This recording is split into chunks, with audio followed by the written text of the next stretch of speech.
नमस्कार दोस्तों, आप सभी का एक नई कहानी में स्वागत है। इस कहानी के बारे में ज्यादा कुछ कहने की जरूरत नहीं है क्योंकि कहानी अपनी पहचान खुद बनाती है। आप कहानी सुन सकते हैं, क्या पता ये कहानी आपके दिल में भी अपनी पहचान बना ले। कुछ ही देर बाद शौर्य ने फिर से मुंह से खून थूका। उसके शरीर से झटके की लहरें निकली जिससे कई सौ मीटर तक तंबू पलट गए। तंबू के बाहर लगे निगरानी कैमरे टूट गए और पेड़ परत दर परत गिर गए। इस शोरगुल ने शिविर का ध्यान खींचा और दो कप्तान तुरंत शौर्य की ओर दौड़े। उनमें से एक का नाम प्रवीण था और दूसरी एक महिला थी। उसका रूप रंग आकर्षक था और उसकी आंखें जिज्ञासा से भरी थीं। दोनों कप्तान शौर्य के तंबू के खंडहरों के बाहर आए और अंदर झांका। क्या आप नए कप्तान हैं शौर्य? प्रवीण ने जोर से पूछा और उसके पीछे खड़े इवॉल्वर पूरी तरह सतर्क हो गए। शौर्य जल्दी से खंडहर से बाहर चला गया। उसका चेहरा पीला पड़ गया था और उसके कदम लड़खड़ा रहे थे। आप दोनों को परेशान करने के लिए सॉरी, लेकिन मैं शौर्य हूं। प्रवीण और आकर्षक महिला ने उसे आश्चर्य से देखा। तुम इतने कमजोर क्यों हो? शौर्य ने कड़वाहट से मुस्कुराते हुए कहा, मैंने जल्लाद को पहले भी एक बैटल टेक्निक का यूज करते देखा था और मैं खुद भी इसे आजमाना चाहता था। हालांकि मैं फेल रहा और मुझे कुछ इंजरी भी हो गई। प्रवीण मुस्कुराया, भाई शौर्य, आप बहुत अधीर हैं। बैटल टेक्निक कोई ऐसी चीज नहीं है जिसे कोई भी आसानी से समझ सके और यह ऐसी चीज नहीं है जिसे कम समय में सीखा जा सके। सभी कप्तान को जल्लाद से पर्सनली सीखने का अवसर मिलता है, इसलिए आपको जल्दी करने की नीड नहीं है। शौर्य ने सिर हिलाया, मैं समझ गया। आपके गाइडेंस के लिए थैंक्स भाई प्रवीण। प्रवीण ने हाथ हिलाया, बिल्कुल भी ट्रेनर जैसा दिखावा नहीं करते हुए, आपका वेलकम है। हम सब कैंप में भाई हैं। फ्यूचर में हम सब मिलकर प्रलय का सामना करेंगे और एक दूसरे पर डिपेंड रहेंगे। ठीक है, मैं किसी से आपके लिए एक नई जगह का मैनेजमेंट करवाता हूं ताकि आप पहले रेस्ट कर सकें और ठीक हो सके। ठीक है, क्या आपको डॉक्टर की नीड है? कोई नीड नहीं, ये सिर्फ एक मांस का घाव है। मैं बहुत थक गया हूं, डॉक्टर को बुलाने की कोई नीड नहीं है। प्रवीण ने सिर हिलाया, ठीक है, तो हम पहले निकलेंगे। भाई शौर्य, पहले आपको रेस्ट करना चाहिए। इतना कहकर उसने उस खूबसूरत औरत को देखा। उसने सिर हिलाया और जाने से पहले एक बार शौर्य की ओर देखा। शौर्य सैनिक के पीछे पीछे सबसे पास के तंबू तक गया। मैं पहले विदा लूंगा। यदि आपके पास कोई इंस्ट्रक्शन हो तो आप मुझे बुला सकते हैं। कमांडर शौर्य। सैनिक ने सलामी दी और चला गया। शौर्य ने सिर हिलाया और तंबू में कदम रखा। उसकी आंखें एक्साइटमेंट से भरी थी, लेकिन साथ ही थोड़ी असमंजस और उत्सुकता भी थी। फॉर्मकास्ट सक्सेसफुल रहा था और न केवल सक्सेसफुल रहा था बल्कि उसे एक बड़ा सरप्राइज भी दिया था।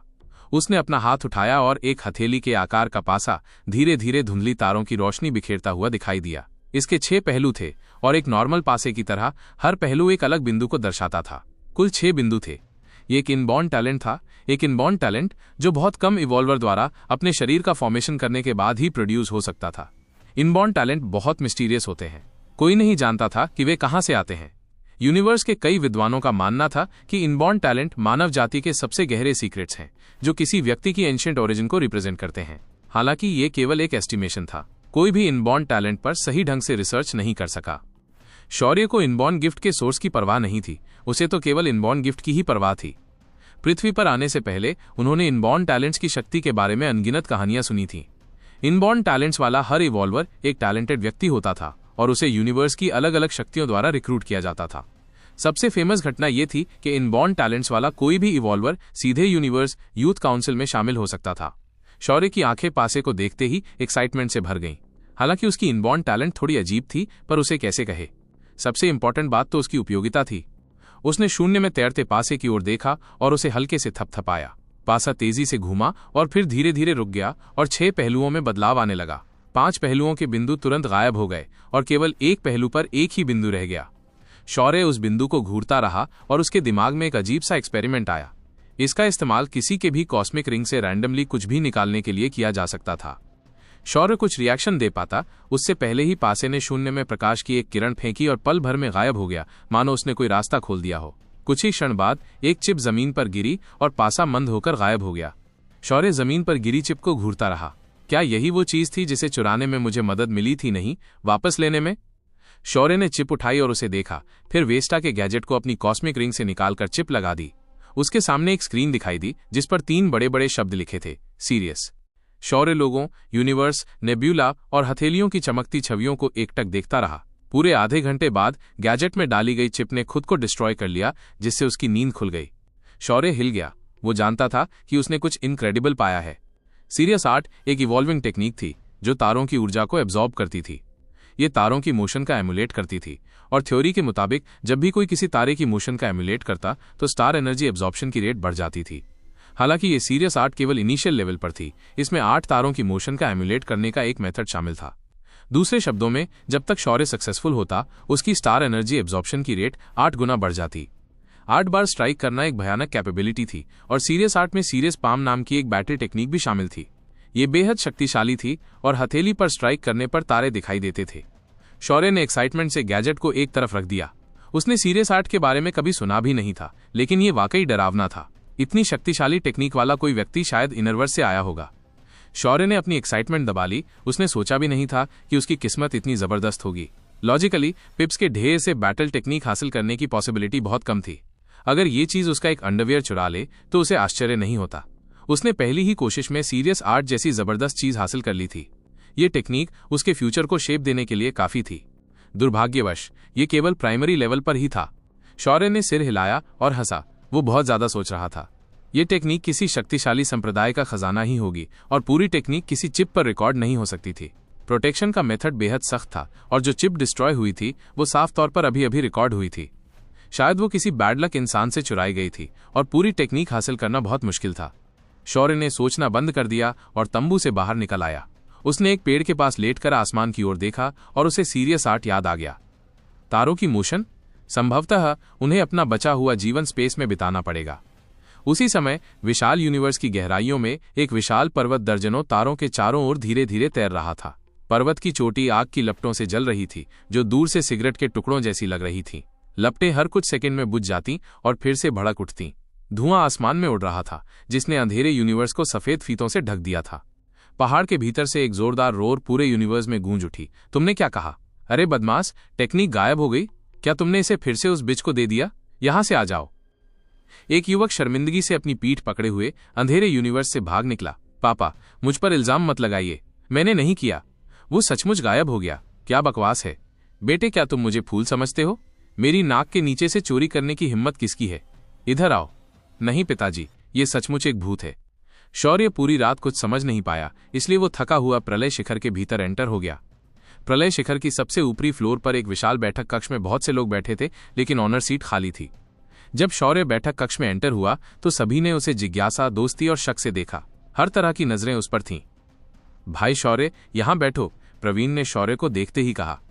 शौर्य स्वाभाविक रूप से उसके बगल में बैठ गया, और दूसरी ओर वो आकर्षक महिला थी जिसे उसने पिछली रात देखा था। उसके सामने तिरछे ढंग से वो चश्माधारी महिला खड़ी थी, जिसे उसने पहले भी एक बार देखा था। यहां आए ज्यादातर लोग कप्तान और कुछ रिसर्चर थे। कुछ ही देर बाद शैलेश मीटिंग रूम में आया और कमरे को गौर से देखा। उसकी नजर एक पल के लिए शौर्य पर टिकी रही और उसकी आंखों में शक की एक लकीर उभर आई। फिर वो मेज के हेड पर बैठ गया और मुस्कुराया। आओ, मैं नए मेजर शौर्य का इंट्रोडक्शन करा दूं। शौर्य खड़ा हुआ और फिर से बैठने से पहले सभी को सिर हिलाकर वेलकम किया। शौर्य का इंट्रोडक्शन महज एक औपचारिकता थी। वो इसके बाद होने वाली डिस्कशन को सुनना नहीं चाहते थे, और बैठक आधे घंटे बाद ही खत्म हो गई। सभी लोग चले गए। शैलेश को शौर्य के साथ अकेला छोड़ दिया। शौर्य, मुझे लगा था कि तुमने ट्रेनिंग के लिए कोई ऊर्जा क्रिस्टल एब्जॉर्ब नहीं किया है, और मैं तुम्हारे साथ इस पर डिस्कस करना चाहता था, लेकिन ऐसा लगता है कि तुमने कल अपनी सारी ऊर्जा खर्च कर दी। शैलेश ने पूछताछ की। शौर्य ने सिर हिलाया। जल्लाद, वो एलियन बहुत ताकतवर था। हालांकि वो बुरी तरह घायल था, फिर भी उससे निपटना आसान नहीं था। मुझे उसे मारने के लिए अपनी सारी ऊर्जा लगानी पड़ी। मैं देख सकता हूं कि वो स्काई डोमेन का एक शक्तिशाली व्यक्ति है। ये इंप्रेसिव है कि आप उसे मारने में कैपेबल थे। शैलेश हंसा। शौर्य मुस्कुराया, लेकिन कोई जवाब नहीं दिया। मैंने सुना है कि तुम कल शिविर में आए थे, लेकिन रुकने के लिए तैयार नहीं हुए। शैलेश ने पूछा। मुझे अपनी फ्रीडम पसंद है, और मैं शिविर के एनवायरनमेंट को टॉलरेट नहीं कर सकता। शैलेश ने सिर हिलाया और आह भरी। बहुत से लोग ऐसा ही सोचते हैं। दरअसल जब प्रलय आएगा तो इंसानों को यूनाइटेड होना चाहिए। जिन्हें छोड़ा जा सकता है उन्हें छोड़ देना चाहिए। मैं समझ गया जल्लाद, शौर्य ने उत्तर दिया। शैलेश ने बड़बड़ाते हुए पूछा, आपकी चोट कैसी है? सब ठीक है, मैं जल्द ही ठीक हो जाऊंगा।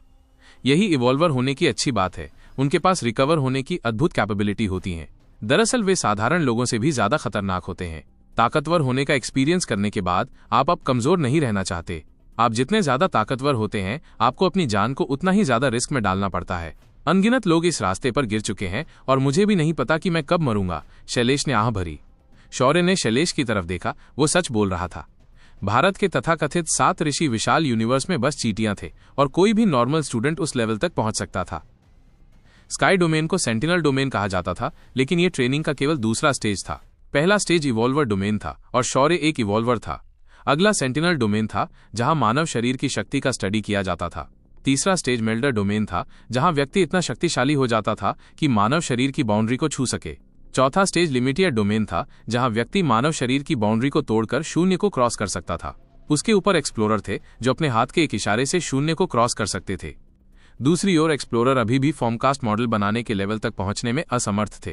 ट्रेनिंग का वे लंबा और विशाल था, और शैलेश, जो ट्रेनिंग के लिए ऊर्जा क्रिस्टल का यूज करता था, के लिए एक्सप्लोरर बनना लगभग इम्पॉसिबल था।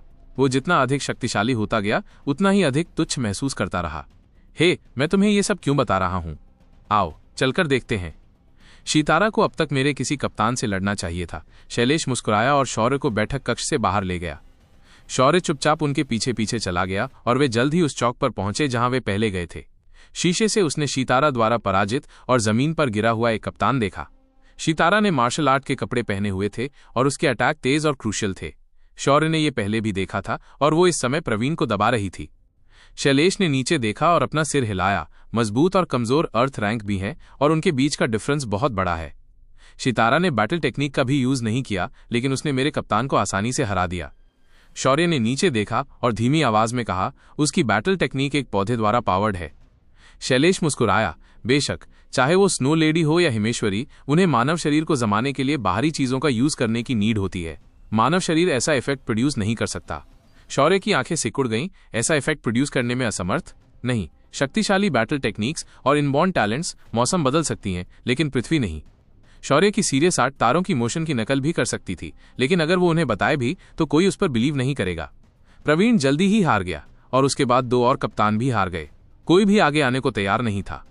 शितारा ने अपना सिर उठाया और चारों ओर देखा।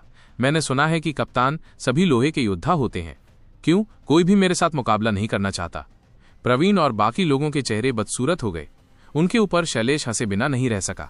हिमेश्वरी की 3 स्नो लेडीज अर्थ डोमेन में अजेय मानी जाती हैं। उनमें सचमुच कुछ कैपेबिलिटी है। इस मोमेंट शितारा ने ऊपर देखा और शौर्य को घूरने लगी। उसने अपना हाथ उठाया और अपनी उंगली टेढ़ी कर ली। वो बहुत बहादुर और दुर्जय लग रही थी। प्रवीण और बाकी लोग आश्चर्य से ऊपर देखने लगे। शौर्य ने भौहें उठाईं। ये एक उकसावे की बात थी। शैलेश मुस्कुराया। लगता है उसे यकीन नहीं है कि तुमने उसे कल हरा दिया था। शौर्य ने उत्तर दिया। कल मुकाबला बराबरी पर था। शैलेश ने कहा, तो फिर चलो और लड़ो। हम अपने शिविर को ज्यादा शर्मिंदा नहीं कर सकते। शौर्य ने सिर हिलाया और जाने के लिए मुड़ा। चौक के अंदर सैकड़ों इवॉल्वर पैशन से डिस्कस कर रहे थे। उनमें से कई शितारा को श्रद्धा से देख रहे थे। वो एक ऐसी महिला के लिए बिल्कुल आइडियल थी जो कैंप के 10,000 आदमियों के कमांडर को हरा सकती थी। शितारा ने गहरी सांस ली जब उसने शौर्य को नीचे आते देखा। उसकी नजरें सख्त थीं। उसे कल की लड़ाई पर यकीन नहीं था। शुरुआत में तो उसका पलड़ा भारी था, लेकिन मिस्टीरियस तरीके से उसकी हार हो गई थी। वो सचमुच उस बैटल टेक्निक को फिर से देखना चाहती थी। दूर से प्रवीण और बाकी लोगों ने शौर्य को धीरे धीरे आते देखा और उसे चेतावनी देने से खुद को नहीं रोक सके। भाई शौर्य, बी केयरफुल। ये महिला बैटल टेक्निक ग्लेशियल पाम का यूज कर सकती है। ये बहुत शक्तिशाली है। शौर्य ने सिर हिलाया और शितारा की ओर चल दिया। प्लीज। शितारा की आंखें वॉर स्पिरिट से भरी हुई थीं। वो उछल पड़ी और हाथ उठाकर कहीं से एक खंजर निकाल लिया। बिल्कुल स्काई के सिंकहोल की तरह उसने पहले अटैक किया। खंजर हवा को चीरता हुआ एक ठंडी चमक बिखेरता हुआ निकल गया। शौर्य आसानी से बच निकला। वो कल से बिल्कुल अलग था। कल वो एक साधारण बलवान शरीर वाला व्यक्ति था। आज वो एक इवॉल्वर था जो इवॉल्वर डोमेन में पहुंच गया था। शौर्य तो आसानी से बच निकला, लेकिन प्रवीण और बाकी लोग पसीने से तरबतर हो गए। शितारा के अटैक तेज होते जा रहे थे और उसके खंजर से भी एक ठंडी ऑरा आ रही थी, जिससे हवा सफेद हो गई और टेम्परेचर गिर गया। जैसे ही शितारा ने अपना खंजर टोर्नेडो की तरह घुमाया, चौक की जमीन ढह गई और शौर्य को चारों तरफ से घेर लिया। ऊर्जा के फाइबर्स चारों तरफ फूट पड़े। दीवारों को भेदते हुए कई इवॉल्वर के लिए सांस लेना मुश्किल हो गया। शौर्य ने शितारा को गौर से देखा और अचानक अपना हाथ ऊपर उठा लिया। उनके शरीर एक दूसरे के सामने थे और उसके हाथ में एक खंजर था जिससे ठंडी ऑरा निकल रही थी। किसी की सांस लेने की हिम्मत नहीं हुई। वे चुपचाप बैटल देख रहे थे। शितारा स्तब्ध थी। उसका हाथ खाली था। उसका खंजर चोरी हो गया था। प्रवीण और बाकी लोग चौंक गए, लेकिन जल्द ही एक्साइटेड हो गए। गुड जॉब भाई शौर्य। भाई शौर्य, आप ऑसम हैं। शौर्य ने शितारा का सामना किया और लापरवाही से खंजर वापस फेंक दिया। क्या आप कंटिन्यू करना चाहते हैं? वो उसे घूर कर देखने लगी। तुमने ये कैसे किया? शौर्य ने कंधे उचका दिए।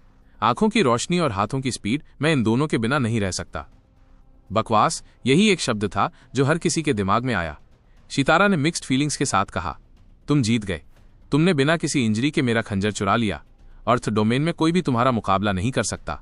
तुम बहुत मजबूत हो। शौर्य हंसे बिना नहीं रह सका। ये लोग बहुत ही शॉर्ट साइटेड थे। ये नौसिखिए इवॉल्वर जिनके पास बैटल की कोई उचित टेक्निक भी नहीं थी, यूनिवर्स की टॉप अकादमियों में सबसे नीचे होंगे। उन्हें ऐसी बातें कहने का कोई राइट नहीं था, लेकिन सितारा सही थी। शौर्य को पूरा कॉन्फिडेंस था कि अर्थ डोमेन में कोई भी उसका मुकाबला नहीं कर सकता। सितारा ने उदास होकर अपना खंजर रख दिया। तभी उसे एहसास हुआ कि शौर्य कल से अलग है। क्या कल तुम्हारी एनर्जी खत्म हो गई थी? शौर्य ने कुछ नहीं बताया और बस बाहर की ओर चल पड़ा। वो बाहर घूमने जाना चाहता था, लेकिन बंजर पहाड़ों में वो चीज नहीं थी जिसकी उसे तलाश थी। शायद कहीं और छिपी हो। सितारा उसे जाते हुए देख रही थी। वो कल की बैटल टेक्निक के बारे में पूछना चाहती थी, लेकिन ये उसका पर्सनल मैटर था और वो ऐसा करने के लिए खुद को तैयार नहीं कर पा रही थी। प्रवीण और बाकी लोग हैरान थे। उन्हें उम्मीद नहीं थी कि नया कप्तान इतना शक्तिशाली होगा। अफवाह थी कि उसी ने एलियन को मारा था, और ये सच भी होना चाहिए। वो एलियन स्काई डोमेन का एक शक्तिशाली प्राणी था, भले ही वो बुरी तरह घायल हो गया हो। हालांकि कप्तान बनने के बाद शौर्य के पास कोई असली शक्ति नहीं थी, फिर भी शिविर ने उसे यूज करने के लिए 100 सैनिकों की एक टीम सौंपी।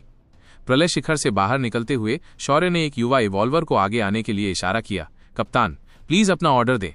क्या आप जानते हैं कि जिनलिंग का पूर्व थर्मल वेपन वेयरहाउस कहाँ है? उत्तर पश्चिम, सैनिक ने उत्तर दिया। शौर्य ने एक मैप निकाला। इस पर मार्क कर दो। सिपाही ने कलम निकाली और मैप पर एक सर्कल खींचा। शौर्य ने एक नजर देखा। तुम लोग वापस जा सकते हो, मैं अकेले ही घूम लूंगा।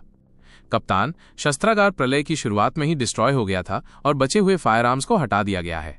अगर आपको उनकी नीड है तो आप जल्लाद से उन्हें मांग सकते हैं। शौर्य ने सिर हिलाया। ठीक है, मैं समझ गया। तुम लोग वापस जा सकते हो। ये कहकर वो अकेले ही उत्तर पश्चिम की ओर चल पड़ा। ये सैनिक उसे शिविर द्वारा अपॉइंट किए गए थे। एक ओर वे उसकी आज्ञा के लिए थे, तो दूसरी ओर उस पर नजर रखने के लिए भी।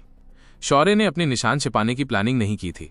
जिस चीज की वो तलाश कर रहा था वो बहुत अच्छी तरह छिपी हुई थी, और उसे आंख मूंद कर ढूंढने से दुश्मन केवल सतर्क हो जाएगा। अब चूंकि वो अर्थ डोमेन में था, इसलिए वो ज्यादा अटेंशन अट्रैक्ट नहीं करेगा और शायद उसे पा भी ले। शौर्य का असेसमेंट सही था। जैसे ही वो चला गया, किसी ने शैलेश को इन्फॉर्म किया। शैलेश की आंखें सिकुड़ गईं। आर्सेनल, वो उस जगह को क्यों ढूंढ रहा है? चश्मा पहने लड़की पास आई और अपना चश्मा ऊपर चढ़ाते हुए बोली, शस्त्रागार डिस्ट्रॉय कर दिया गया है, इसलिए उसे फायर आर्म्स की तलाश नहीं करनी चाहिए। हालांकि मुझे नहीं पता कि वो क्या ढूंढ रहा है। उसे रहने दो, हमारे यहाँ कोई सीक्रेट नहीं है, शैलेश ने मुस्कुराते हुए कहा। इस बात पर अटेंशन नहीं दिया। नानजिंग प्रलय शिखर के आसपास सेंटर्ड था और पहाड़ के जितना करीब पहुंचा जाता था, लोकेशन उतना ही सेफ और बेहतर होता था। शहर ने बहुत पहले ही अपना शांतिकालीन फॉर्म खो दिया था। लोग सड़कों पर, फूलों की क्यारियों में और यहां तक कि नदियों में भी रहते थे, दिन ब दिन अंधे डर में जीते थे। दूसरी ओर कुछ लोग बहुत खुश थे। उनकी मोरालिटी टूट रही थी क्योंकि वे अपनी मनमानी कर रहे थे। रास्ते में शौर्य ने कई इवॉल्वर को बचे हुए लोगों को धमकाते देखा और सैनिक भी उन्हें समय पर रोक नहीं पाए। ये दुनिया की कंडीशन थी। पृथ्वी इस समय असमंजस की कंडीशन में थी, लेकिन शौर्य जानता था कि ये डेवलपमेंट है और एक सभ्यता से दूसरी सभ्यता में डेवलप होने की कीमत बहुत अधिक है। आसमान में उदासी छा गई और जल्द ही जोरदार बारिश शुरू हो गई। बारिश जमीन पर फैल गई, जिससे लाल खून और तरह तरह का कूड़ा कचरा फैल गया। शौर्य ने एक रिलेटिवली साफ सुथरा रेस्टोरेंट ढूंढा और वहां बैठ गया। बाहर कई बचे हुए लोग बैठे थे और जब भी रेस्टोरेंट में खाना आता तो उसे पाने के लिए होड़ मच जाती। भागो भागो भागो भागो भागो भागो। याद रखो, बाल्टी साफ करके वापस कर दो, वरना अगली बार हम किसी और से साफ करवा लेंगे, वेटर ने जोर से डांटा, जो साफ तौर पर एक किसान था। शौर्य ने नजारा देखा और लापरवाही से 2 व्यंजन ऑर्डर कर दिए। ऐसे समय में रेस्टोरेंट चलाने का मतलब था कि उसकी बैकग्राउंड मजबूत थी। कम से कम किसी की हिम्मत तो नहीं थी कि कोई गड़बड़ करे। हर 2 मिनट में एंट्रेंस पर गश्त लगाने वाले गार्डों से पता चलता था कि उन्हें खास फैसिलिटी मिल रही थी। ये रहे आपके व्यंजन, प्लीज एंजॉय करें, वेटर ने कहा और तीनों व्यंजन शौर्य के पास ले आया और बिना पीछे देखे चला गया। शौर्य ने एक निवाला खाया और भौहें चढ़ा दी। ये टेस्टी तो नहीं था, लेकिन चूहे या म्यूटेंट कुत्ते के मांस से कहीं बेहतर था। उसने अपना मैप निकाला और खाते हुए उसे देखा।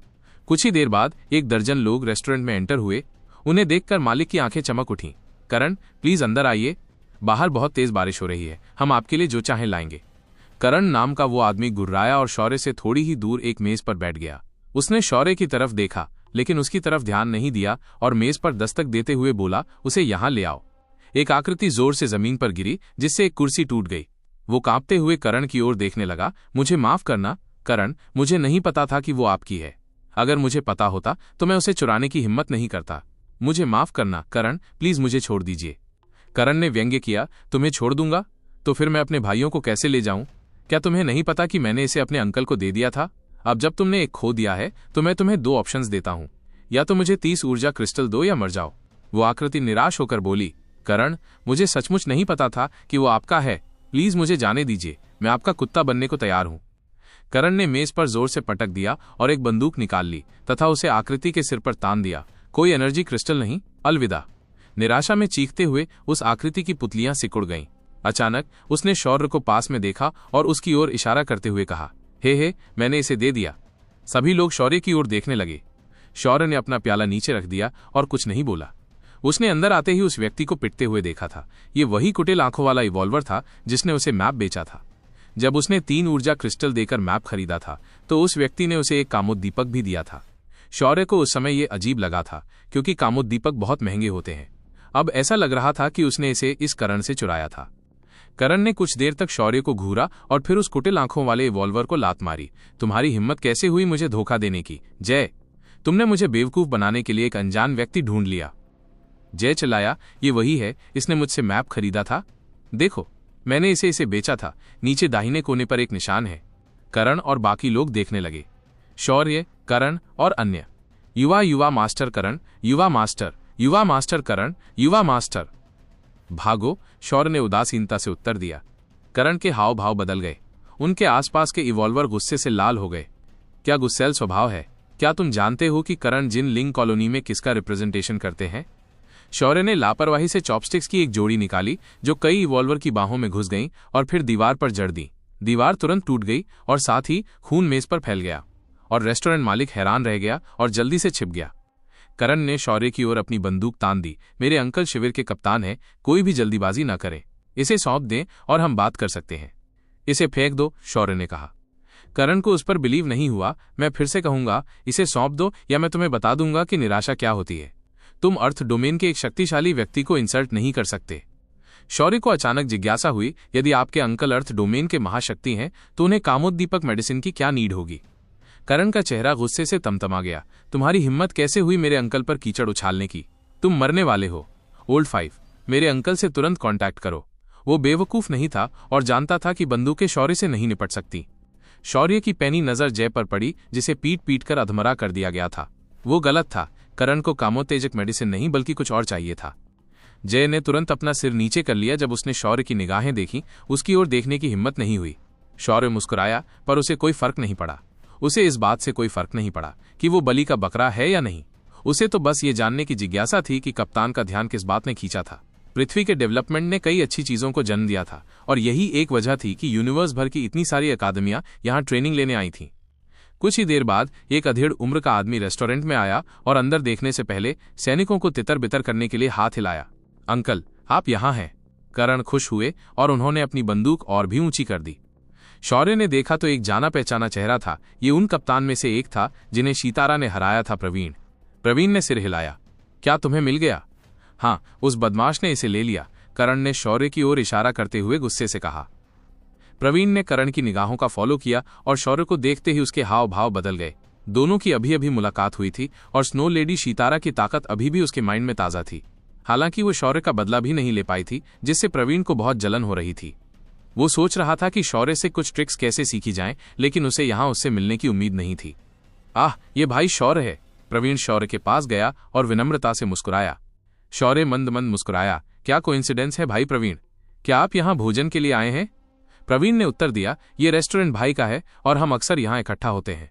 मैं आज की घटना के लिए सॉरी चाहता हूं और मुझे उम्मीद है कि आप मेरे भतीजे को दोष नहीं देंगे। वो अभी भी छोटा है और उसे ज्यादा कुछ नहीं पता। सब लोग उस सीन को देखते रह गए। ये क्या था? क्या वो किसी ऐसे व्यक्ति से टकरा गया था जिससे निपटना कठिन था? शौर्य मुस्कुराया, ये कुछ नहीं है, बस एक मजाक है। प्रवीण ने तुरंत करण को घूरते हुए कहा, आप भाई शौर्य से माफी क्यों नहीं मांग रहे हैं? करण मूर्ख नहीं थे और उन्होंने जल्दी से मुस्कुराकर सम्मानपूर्वक झुककर कहा, आपको न पहचान पाना मेरी गलती है। प्लीज मुझे दोष न दें कमांडर शौर्य। शौर्य ने हाथ हिलाकर कहा, यह ठीक है। प्रवीण ने करण और बाकी लोगों को शौर्य से कुछ और बातें करने से पहले जाने का इशारा किया। यह ज्यादा कुछ कहने का सही समय नहीं था, लेकिन शौर्य ने जाने से पहले जय से रुकने के लिए कहा। प्रवीण और बाकी लोगों के चले जाने के बाद रेस्टोरेंट के मालिक ने पर्सनली शौर्य के पानी का गिलास फिर से भर दिया और उसे कुछ टेस्टी व्यंजन परोसे, ये कहते हुए कि वे फ्री थे। रेस्टोरेंट के बाहर करण हैरान था। अंकल, आप उस व्यक्ति के साथ इतने विनम्र क्यों थे? क्या वो भी मेजर है? प्रवीण ने फुसफुसाते हुए कहा, फ्यूचर में जब आप उससे मिले तो विनम्र रहना याद रखें, वो बहुत मजबूत है। क्या आप भी मेजर नहीं हैं अंकल? वो कितना ताकतवर हो सकता है? करण ने बड़बड़ाते हुए कहा। प्रवीण ने उसे घूरते हुए कहा, चुप रहो, मैं तुम्हें बताता हूं कि ये व्यक्ति मुझसे कई गुना ज्यादा ताकतवर है। जल्लाद के अलावा नानजिंग में कोई भी उसे हरा नहीं सकता। शायद सबसे ताकतवर मेजर तेजस भी उसका मुकाबला नहीं कर सकता। करण का मुंह खुला का खुला रह गया और वो स्तब्ध होकर रेस्टोरेंट की ओर देखने लगा, फिर तेजी से भाग गया। उसे पता था कि आज वो बाल बाल बच गया है। रेस्टोरेंट के अंदर शौर्य ने जय को ठंडेपन से देखा। तुम्हारी हिम्मत मुझ पर आरोप लगाने की है। जय को लगा कि वो बहुत बदकिस्मत है। उसने न सिर्फ प्रवीण से चोरी की थी, बल्कि उससे भी ज्यादा ताकतवर व्यक्ति के साथ भी अन्याय किया था। यहां तक कि एक मेजर को भी उसके साथ विनम्र होना पड़ा। उसे लगा जैसे वो अपाहिज हो गया है और स्वर्ग ने भी उसे त्याग दिया है। प्रवीण क्या चाहता था? शौर्य ने लापरवाही से पूछा। एक तरह का लाल क्रिस्टल, मैंने इसे बेच दिया, जय ने कड़वाहट से कहा और जमीन पर गिर पड़ा। शौर्य की आंखें चमक उठी। लाल क्रिस्टल? क्या ये थोड़ा गर्म नहीं है? जय चौंक गया। तुम्हें कैसे पता चला? शौर्य जानता था कि ये क्या है। एक अग्नि क्रिस्टल, एक तरह का क्रिस्टल जो अग्नि की ऊर्जा को सील कर देता है। इसे छूने से लपटें भड़क उठती थीं और कई अग्नि प्रकार की बैटल टेक्निक्स में इसकी नीड होती थी। इसका इफेक्ट सितारा के ग्लेशियल पाम जैसा था और इसे बैटल टेक्निक्स के लिए एक भारी चीज माना जाता था। यह यूनिवर्स में एक टफ करेंसी थी और स्वाभाविक रूप से पृथ्वी पर और भी अधिक वैल्यूएबल। इसमें कोई आश्चर्य की बात नहीं थी कि प्रवीण इसे लेकर इतना चिंतित था। क्या आप जानते हैं कि ये कहां से आता है? शौर्य ने पूछा। जूसान ने अपना सिर हिलाया। नहीं, शौर्य हंसा। तो तुम कह रहे हो कि तुमने मुझ पर गलत आरोप लगाया है और बिना किसी रीजन के मुझे दुश्मन बना लिया है, लेकिन आखिरकार मुझे कोई बेनिफिट नहीं होगा? क्या आप यही कहना चाह रहे हैं? जय का चेहरा पीला पड़ गया और वो केवल माफी मांग सका। मुझे माफ कर दो, मुझे माफ कर दो। शौर्य ने अपनी चॉपस्टिक से खेलते हुए कहा, क्या तुम्हें लगता है कि ये चॉपस्टिक तुम्हारे गले में घुस सकती है? आओ कोशिश करते हैं। जय की आंखें भय से भरी थीं। वो भूला नहीं था कि दूसरे इवॉल्वर की बाहों में कैसे शॉट मारा गया था। उसने दया की भीख मांगी, उसका सिर झुकने से सूज गया था। शौर्य ने सिर हिलाया। वो बस उसे डराने की कोशिश कर रहा था। कभी कभी प्रलय के दौरान ज्यादा स्ट्रेस में रहना अच्छा नहीं होता। उसने पानी का एक घूंट लिया और जाने के लिए तैयार हो गया। जय ने शौर्य को अपने सामने खड़ा देखा और उसका दिल प्रेशर में आ गया। इस सर्वनाश के एनवायरनमेंट में जान की कोई कीमत नहीं थी और उसे पूरा यकीन था कि शौर्य अपना किलिंग इंटेंट निकालने के लिए उसे मार डालेगा। सर, मैं आपकी बहुत मदद कर सकता हूं, प्लीज मुझे मत मारिए। शौर्य ने उस एनिमल जैसे डरे हुए आदमी को पूरी तरह से अनदेखा किया और रेस्तरां से बाहर निकल गया। जब शौर्य जय के पास से गुजरा तो उस साधक का डर अनकंट्रोल्ड हो गया। उसे लगा कि अब उसका अंत करीब है। उसने अपनी आंखों से कई ताकतवर लोगों को बेरहमी से दूसरों का वध करते देखा था। उसने अपने दांत पीसते हुए कहा, महाराज, मेरे पास एक स्पेशल एबिलिटी है जो आपकी मदद कर सकती है। शौर्य ने अचानक अपने कदम रोके और एक सरप्राइज फीलिंग के साथ उसकी ओर देखा। तुमने क्या कहा? एक स्पेशल एबिलिटी? जय का चेहरा डर से और भी पीला पड़ गया। मेरी आंखें बहुत दूर तक देख सकती हैं, एक नॉर्मल इंसान से कई गुना ज्यादा। इसीलिए मैं इतनी सारी अच्छी चीजें चुरा पाया। शौर्य नीचे बैठ गया और जय की आंखों में देखा। उसने नोटिस किया कि उसकी पुतलियां थोड़ी फैली हुई थीं। 2 पुतलियां? शौर्य सचमुच क्रेजी हैरान था। ये एक ऐसा जन्मजात गिफ्ट था जो इस पूरे ब्रह्मांड में लाखों करोड़ों साधकों में से सिर्फ किसी एक के पास होता है। क्या किसी और को तुम्हारी इस स्पेशल एबिलिटी के बारे में पता है? शौर्य ने अपनी भौहें चढ़ाईं। जय ने अपना सिर हिलाया। मैं नहीं चाहता था कि लोग मुझे राक्षस समझें, इसलिए मैंने किसी को नहीं बताया। आप पहले हैं। शौर्य के होंठ मुस्कुराते हुए मुड़ गए। नाम? जय। ओके जय, आज से तुम मेरे साथ रहोगे। मैं तुम्हें अपने कैंप तक ले चलूंगा, शौर्य ने कहा। जय ने डर कर ऊपर देखा। क्या आप मेरा डिसेक्शन करने जा रहे हैं? शौर्य हंसा। मैं तो नहीं दिखाऊंगा, लेकिन दूसरे शायद ऐसा कर सकते हैं। तुम अपनी स्पेशल एबिलिटी का प्रदर्शन किसी के सामने नहीं कर सकते, समझे? जय ने अपनी उलझन में सिर हिलाया। जिन लोगों ने कभी स्वर्ग में कदम नहीं रखा, वे जन्मजात प्रतिभाओं के महत्व को कभी नहीं समझ पाएंगे। ब्रह्मांड युवा परिषद जन्मजात टैलेंट वाले साधकों को सीधे इंगेज करने की अनुमति देने को तैयार थी, ऐसा कुछ जिसका लाखों लोग केवल सपना ही देख सकते थे। शौर्य के लिए जय एक ऐसा खजाना था जो फ्यूचर में बहुत काम आएगा। अगर वो उसे बेच भी दे तो भी उसकी कीमत बहुत ज्यादा होगी। जय एक लोकल था और उसके गाइडेंस में शौर्य ने कुछ ही दिनों में पूरे नानजिंग का चक्कर लगाया, जिसमें नष्ट हो चुके शस्त्रागार भी शामिल थे। हालांकि उसे अपनी तलाश का एक भी सुराग नहीं मिला। बॉस, ये नानजिंग की सबसे ऊंची चोटी है जो प्रलय शिखर के बाद दूसरे नंबर पर है, जय ने शौर्य से कहा। शौर्य ने बड़बड़ाते हुए कहा, चलो देखते हैं कि प्रलय शिखर के अलावा सेना कहाँ ज्यादा सेंट्रलाइज्ड है। जय ने सिर हिलाया। जैसे ही उसने दूर तक देखा, उसकी पुतलियां फैलीं और चमकने लगीं। थोड़ी देर बाद जय ने कड़वाहट से मुस्कुराते हुए कहा, बॉस, मैं नॉर्मल लोगों की तुलना में ज्यादा दूर तक देख सकता हूं, लेकिन मैं जिनलिंग को क्लियरली नहीं देख सकता। अगर तुम और प्रैक्टिस करोगे तो तुम हमेशा इंप्रूव कर सकते हो। जय एकदम अवाक रह गया। देखते ही उसकी आंखें चौड़ी हो गईं। बॉस, क्या आपको हॉरिजन से कोई उड़ता हुआ दिखाई दे रहा है? जय ने अचानक ईस्टर्न स्काई की ओर इशारा करते हुए चिल्लाया। शौर्य ने सरप्राइज से ऊपर देखा। सचमुच कोई ऊपर उड़ रहा था, और यह व्यक्ति पॉसिबल है कि पृथ्वी से नहीं था। वेस्टा की तरह वो भी स्पेस से आया था। नवागंतुक की उड़ान की गति बहुत तेज थी। वो सीधे जिनलिंग के ऊपर हवा में उतरा। उसने गहरी सांस ली और जोर से दहाड़ा। एक बहुत पावरफुल एनर्जी तुरंत जिनलिंग में तूफान की तरह छा गई। उसी समय जिनलिंग कॉलोनी में अलार्म बज उठा। लाखों लोगों ने सिर उठाकर शौक होकर आकाश में उस आकृति को देखा। प्रलय शिखर में प्रवीण और बाकी कप्तान भागकर बाहर निकले और पीले चेहरों से आकाश की ओर देखने लगे। तियान क्षेत्र। लाखों लोग आकाश की ओर देख रहे थे। हवा में उड़ पाना आकाश की एक क्षेत्र की शक्ति का प्रतीक था। भारत के पास ये शक्ति कब से आ गई? ऑर्टन ने ऊपर से जिनलिंग को एक घमंडी फीलिंग के साथ देखा। वेस्टा की तरह स्पेस में हर कोई पृथ्वी के लोगों को बर्बर समझता था। आदरणीय आकाशीय साम्राज्य के महाशक्ति, आप जिनलिंग पर अटैक क्यों कर रहे हैं? ये जगह शैलेश के संरक्षण में है। प्रलय शिखर के भीतर से एक आवाज आई। हालांकि ये एक क्वेश्चन था, लेकिन टोन सम्मानजनक थी। ऑर्टन ने उपहास किया, जल्लाद, क्या आप लोग खुद को यही कहते हैं? क्या तुम संत शब्द का उपयोग करने के लिए तैयार हो? अपने तथाकथित जल्लाद को बाहर आने को कहो। जिनलिंग कॉलोनी के लाखों लोग डर गए थे। अनजान स्वर्ग रैंक ने उनमें दुश्मनी की एक बहुत गहरी फीलिंग पैदा कर दी थी। ये एक दुश्मन था। प्रवीण और बाकी लोगों के चेहरों पर टेंशन साफ दिख रहा था। दूसरों को शायद पता ना हो, लेकिन वे जानते थे कि ये एलियन निश्चित रूप से एक एलियन था। कुछ दिन पहले मारे गए व्यक्ति की तरह वो भी आकाशीय साम्राज्य का एक पावरफुल आदमी था। जिनलिंग सच में मुश्किल में था। शैलेश ने एक जोर की चीख के साथ अपनी 3 मीटर लंबी कुल्हाड़ी उठाई और हवा में उड़ गया। उसने सीरियस होकर ऑर्टन का सामना किया। मैं जल्लाद हूं शैलेश। लाखों लोगों ने खुशी से जयकार की। शैलेश जिनलिंग का प्रोटेक्टर था। ऑर्टन ने ओवर कॉन्फिडेंस के साथ जवाब दिया, मुझे यकीन है कि आप पहले ही अनुमान लगा चुके होंगे कि मैं कौन हूं। मैं आपको मेरी सेवा करने का एक चांस दूंगा। फ्यूचर में मैं आपको पृथ्वी से निकालकर तारों तक ले जा सकूंगा। शैलेश की आंखें सिकुड़ गईं। मैं तुम्हें नहीं जानता।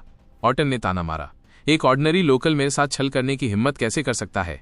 वेस्टा इसी इलाके में उतरा था। मुझे ये मत कहना कि तुमने उसे पहले कभी नहीं देखा। मैं तुम्हें बता दूं, मेरी रैंकिंग उससे कहीं ज्यादा है। अगर तुम मेरे साथ चलोगे तो तुम्हारा फ्यूचर बेटर होगा। शैलेश ने अपनी कुल्हाड़ी पर अपनी पकड़ और भी मजबूत कर ली। हम पृथ्वी के लोग हैं, नेटिव नहीं। ऑर्टन के होंठ सिकुड़ गए। लगता है तुम अभी भी श्योर नहीं हो। मैं तुम्हें हम नेटिव्स और उनके बीच का डिफरेंस दिखाऊंगा। ये कहते हुए एक तलवार अचानक अपीयर हुई और शैलेश की ओर बढ़ी। किसी को भी उम्मीद नहीं थी कि ऑर्टन बिना किसी वार्निंग के अटैक कर देगा, शैलेश को भी नहीं। हालांकि शैलेश की रिएक्शन बहुत तेज थी और उसका युद्ध एक्सपीरियंस बहुत रिच था।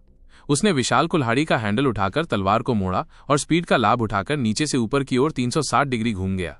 ऑर्टन चौंक गया। कितनी तेज रिएक्शन है! वो शैलेश पर और ध्यान दिए बिना नहीं रह सका। उसकी तलवार ने उछलकर विशाल कुल्हाड़ी के अटैक को रोका, लेकिन उसका शरीर 100 मीटर पीछे हट गया और उसके हाथ सुन्न हो गए। तलवार और कुल्हाड़ी की टक्कर से उठी शॉकवेव बस्ती में फैल गई, जिससे जमीन में 100 मीटर लंबी दरार पड़ गई। कई लोग शॉकवेव में फंस गए और डर के मारे भाग गए। कितनी ताकत है! ऑर्टन चौंक गया। शैलेश ने अपनी कुल्हाड़ी ऑर्टन पर घुमाई। ऑर्टन ने उपहास किया। जैसे ही उसने अपनी तलवार से शैलेश की कुल्हाड़ी को मजबूती से रोक दिया, उसके शरीर से एनर्जी ओवरड्राइव पर आ गई। शैलेश की आंखें सिकुड़ गईं जब उसने फिर से अटैक किया। तुम मुझे इस कॉलोनी से बाहर निकालना चाहते हो? खैर, मैं तुम्हें मना लूंगा। ये कहते हुए ऑर्टन की तलवार और कुल्हाड़ी एक बार फिर टकराई। उसका शरीर भारी बल से पीछे धकेल दिया गया और वो कॉलोनी से बाहर उड़ गया। हालांकि ये लड़ाई बहुत कम समय के लिए हुई थी, लेकिन इसने लाखों लोगों को शॉक कर दिया था। इंसान हवा में भी लड़ सकते हैं और उनका हर वार जमीन को चीरने के लिए काफी पावरफुल होता है। यह किसी देवता की शक्ति थी। प्रवीण और बाकी लोग चिंतित थे। एलियंस ने धरती पर उतरने की हिम्मत की थी तो उन्होंने जरूर प्रिपरेशन की होगी। एक और पर्वत शिखर पर जय कांप रहा था। उसने पहली बार आकाश के साम्राज्य के शक्तिशाली लोगों के बीच युद्ध देखा था और ये उसकी आंखें खोल देने वाला एक्सपीरियंस था।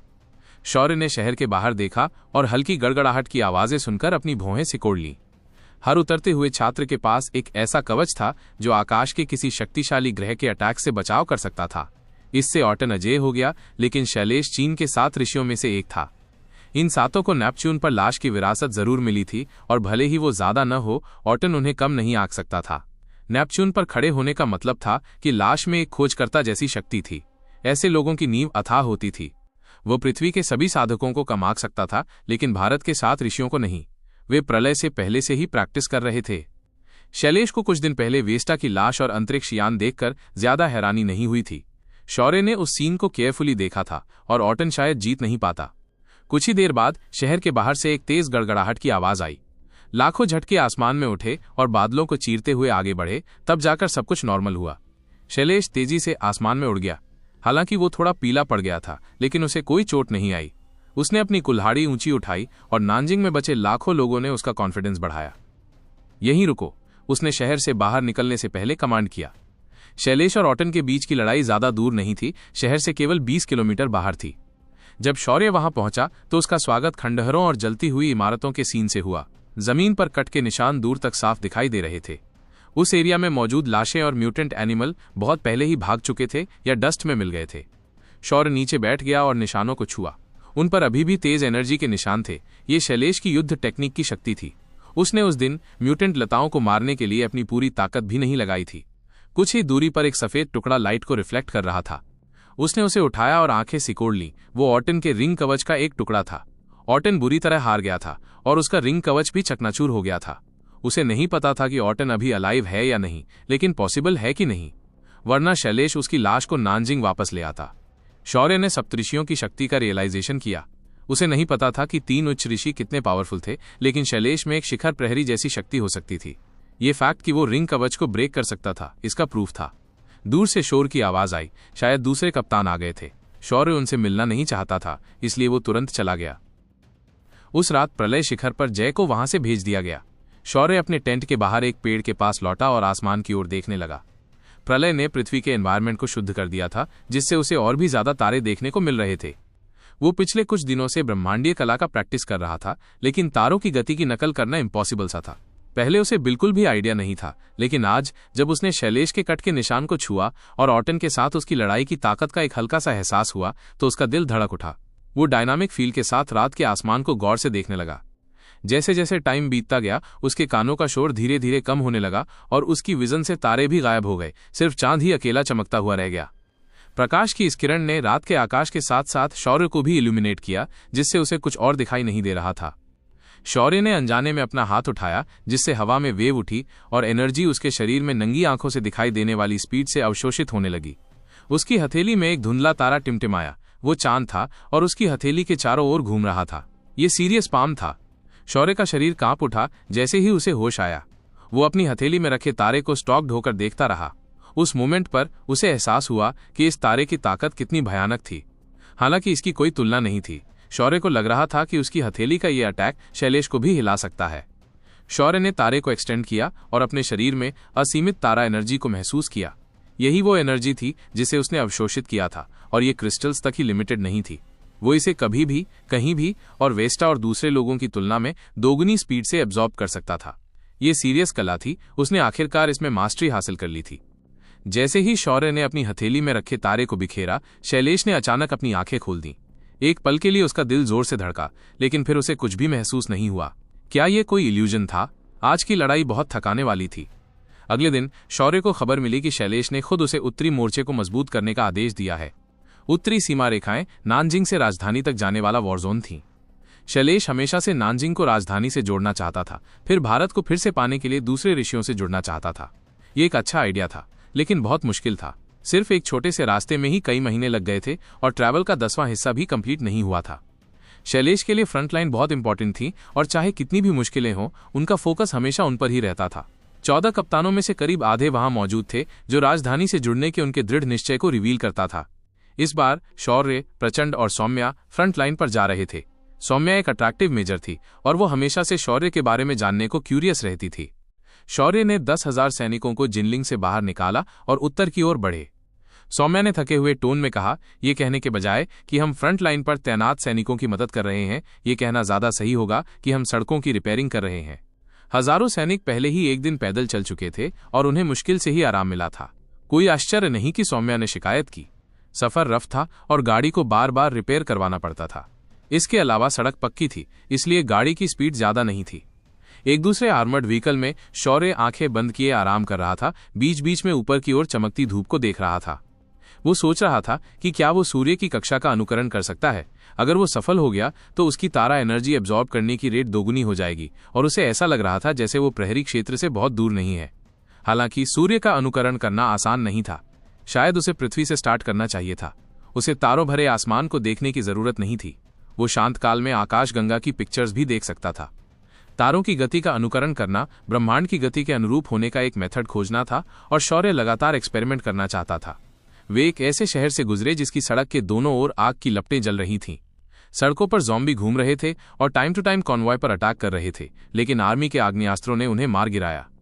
अपने आप को कंट्रोल करो, हमारे पास सिर्फ इतनी ही गोलियां हैं, प्रचंड ने डांटा और फायरिंग की फ्रीक्वेंसी काफी कम हो गई। जय ने आर्मर्ड व्हीकल में एक व्यंग्यात्मक टोन में कहा, प्रलय जितना लंबा होगा आग्नेयास्त्र उतने ही कम इफेक्टिव होंगे। अगर हम अभी उनका उपयोग नहीं करेंगे तो कब करेंगे? कुछ समय बाद वे स्क्रैप मेटल से ज्यादा कुछ नहीं रह जाएंगे। शौर्य ने खिड़की से बाहर देखा और देखा कि और भी ज़ॉम्बी इकट्ठे हो रहे हैं। उसने अपनी भौएं चढ़ाते हुए कहा, बाकी लोगों से कहो कि जल्दी चलें। शहर में ज़ॉम्बी से घिरकर टाइम वेस्ट मत करो। हाँ बॉस, जय ने जवाब दिया और आर्मर्ड व्हीकल से बाहर चला गया। कॉन्वॉय ने तेजी से स्पीड पकड़ी। शौर्य ने सितारा को हराया था और मेजरों में उसका रैंक ऊंचा था। करण और सौम्या ने उसका विरोध करने की हिम्मत नहीं की। सितारा की बात करते हुए शौर्य ने तहे दिल से उसकी प्रशंसा की। उसने अकेले ही नरक क्षेत्र पार करके सुरक्षित नानजिंग पहुंचने का साहस किया था। कुछ ही देर बाद कॉन्वॉय रुक गया। आगे की सड़क डैमेज हो चुकी थी और उसकी रिपेयरिंग का काम चल रहा था। शौर्य ने अपनी आंखें बंद कर लीं और अपनी उंगलियों से शून्य पर टैप किया। कभी कभी तारों की कक्षाओं की नकल करने के लिए उन्हें घुमाया। अचानक एक चीख सुनाई दी जब प्रचंड ने अटैक किया, लाशों को गालियां देते हुए और मारते हुए। शौर्य ने इम्पेशंस के साथ उसकी ओर देखा, लेकिन उस पर कोई ध्यान नहीं दिया। जय ने प्रशंसा करते हुए कहा, जैसा कि एक मेजर से एक्सपेक्टेशन है, वे ज़ॉम्बी डरकर भाग गए। प्रचंड से कहो कि वो वापस आ जाए और आगे बढ़ता रहे।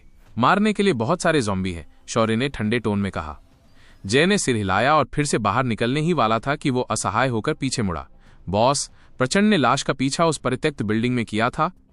शौर्य ने ऊपर देखा और कुछ देर तक उसे घूरता रहा, फिर सीरियस एक्सप्रेशन के साथ कार से बाहर निकल गया। क्या हुआ बॉस? जय ने पूछा। शौर्य ने अपनी आंखें सिकोड़ते हुए कहा, कोई साउंड नहीं है। जय ने सोचा, हाँ, लड़ाई की कोई साउंड नहीं है। भाई शौर्य, प्रचंड कहाँ गए? सौम्या ने पूछा। तुम लोग यहीं रुको, मैं जाकर देखता हूं, शौर्य ने धीमी आवाज में कहा। अपनी लोहे की छड़ निकाली और बिल्डिंग की ओर चल पड़ा। वेस्टा का नाइफ अभी भी नानजिंग में था और शौर्य को एक्सपेक्टेशन नहीं थी कि कैंप उसे वापस कर देगा। उसने शैलेश के स्टील नाइफ के प्रस्ताव को ठुकराकर लोहे की छड़ ले ली। बिल्डिंग के बाहर आग की लपटें उठ रही थीं, जिससे धूप में भी ये डरावना लग रहा था। शौर्य ने धीरे धीरे बिल्डिंग में एंटर किया और प्रचंड का नाइफ देखा, लेकिन वो आदमी कहीं दिखाई नहीं दिया। शौर्य बिल्डिंग में एंटर हुआ और अपने ब्रह्मांडीय वलय से वेस्टा का गैजेट निकाला और उसकी पावर लेवल जानने के लिए उसे कुछ बार टैप किया। दाईं ओर एक तीर का निशान बना और एक संख्या रिवील हुई, 900। शौर्य एक तरफ हट गया। सफेद धागा हवा में भेदता हुआ दीवार से टकराया, जिससे एक बड़ी दरार बन गई। शौर्य ने देखा कि एक विशाल म्यूटेंट स्पाइडर थी, जिसके 6 जोड़ी डरावनी लाल आंखें थीं और उसके मुंह के कोने पर खून से सना हुआ कपड़े का एक टुकड़ा था। शौर्य ने आह भरी। प्रचंड मर चुका था, उसे इस म्यूटेंट स्पाइडर ने खा लिया था। वो बहुत देर से आया था। म्यूटेंट स्पाइडर का पावर लेवल 900 था, जो पृथ्वी डोमेन के किसी सुप्रीम बीइंग के बराबर था। प्रचंड अभी अभी पृथ्वी डोमेन में पहुंचा था, इसलिए नेचुरली वो उसका मुकाबला नहीं कर सकता था। शौर्य ने अपनी लोहे की छड़ को कसकर पकड़ा और उसे हॉरिजॉन्टली घुमाते हुए आगे बढ़ा। म्यूटेंट स्पाइडर ने बचने के लिए अपने 8 पैरों पर कूदने की कोशिश की, लेकिन अगले ही पल वो गायब हो गया और उसके पीछे फिर से अपीयर हो गया।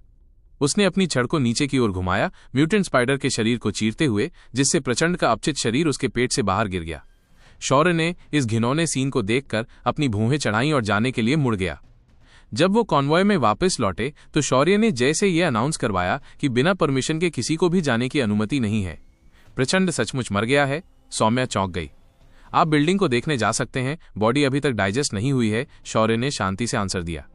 सौम्या का चेहरा पीला पड़ गया। एक शक्तिशाली कप्तान यूं ही मर गया बिना किसी साउंड के। अगर शौर्य न होता तो सौम्या भी स्पाइडर द्वारा निगल लिया जाता। ये दुनिया का क्रूर अंत था। कप्तानी भी अपनी रक्षा नहीं कर पाते। जय का चेहरा भी पीला पड़ गया और वो तुरंत अपनी कार में सवार हो गया। उसने डिसाइड कर लिया कि वो शौर्य का साथ नहीं छोड़ेगा, चाहे उसकी जान ही क्यों न चली जाए। सौम्या भी शौर्य की कार में सवार हो गई। उसका जाने का कोई इंटेंशन नहीं था। शौर्य अवाक रह गया। जब तक आप कॉन्वॉय नहीं छोड़ेंगे तब तक सब ठीक रहेगा। सौम्या ने आंखें घुमाई। तुम्हारे लिए कहना आसान है। कौन जानता है कि वहां और कौन से म्यूटेंट बीइंग्स हैं। तुम्हारे साथ यहां सेफ है। शौर्य ने उसकी बात अनसुनी कर दी और कॉन्वॉय को आगे बढ़ने का आदेश दिया। बॉस, क्या हमें इसकी इन्फॉर्मेशन नानजिंग को देनी चाहिए? एक कप्तान की डेथ कोई छोटी बात नहीं है, जय ने पूछा। जल्दी मत करो, हम तब तक वेट करेंगे जब तक हम फ्रंट लाइन पर नहीं पहुंच जाते। हो सकता है कि हम वहां तक अलाइव भी न पहुंच पाए। ये सुनकर जय का चेहरा और भी पीला पड़ गया। सौम्या ने अपने होंठ चाटे और अनजाने में शौर्य के करीब चली गई। ये इतना बुरा नहीं है, हमें फ्रंट लाइन पर सेफली पहुंचने में कैपेबल होना चाहिए। जय ने खुद को कंफर्टेबल किया। शौर्य ने खिड़की से बाहर देखा और कॉन्वॉय को धीरे धीरे आगे बढ़ते देखा। लेकिन फिर प्रचंड सच में बदकिस्मत था। उसने मकड़ी का पीछा करते हुए उसे उस बिल्डिंग तक पहुंचा दिया, वरना वो नहीं मरता। जय ने खुद से बड़बड़ाया और ज्यादा बात करके ही सेफ महसूस कर रहा था। उसके शब्दों से शौर्य का सिर झटके से ऊपर उठा। तुमने क्या कहा? फिर से कहना। जय दंग रह गया। मैंने कहा था कि प्रचंड सचमुच बदकिस्मत था। उसने मकड़ी का पीछा करते हुए उसे उस बिल्डिंग तक पहुंचा दिया, वरना वो मरता नहीं। शौर्य की आंखें चमक उठीं। पीछा करते हुए ज़ॉम्बी बिल्डिंग? नहीं, ज़ॉम्बीज में कोई कॉन्शियसनेस नहीं होती, लेकिन उनमें खतरे से बचने की सहज टेंडेंसी होती है। वो स्पाइडर साफ तौर पर बहुत डेंजरस थी और ज़ॉम्बीज को उसके पास नहीं जाना चाहिए था, फिर भी वो उस बिल्डिंग में भाग गई। शौर्य ने प्रलय के पिछले 6 महीनों में कई खतरों का एक्सपीरियंस किया था और ज़ॉम्बीज को अच्छी तरह समझता था। अगर वे प्रचंड से डरते भी तो वे किसी ज्यादा डेंजरस बीइंग के पास भागते।